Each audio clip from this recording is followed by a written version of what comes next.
It's the one, the only Joey Chugs. I am at the Carolina Model Train Show in sale in Columbia, South Carolina, the Columbia Train Show. And I got something to show you folks. This is a Rio Grande. I'm going to prove something to you folks today.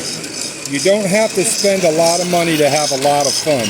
This train, the cars, the track, and transformer, $55. That's a great starter set for anyone getting into the hobby.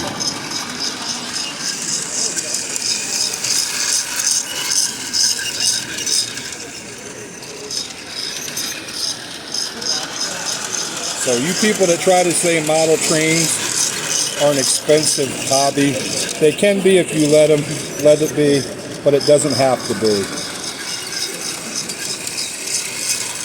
I love trains, and I'm Joey Chugs.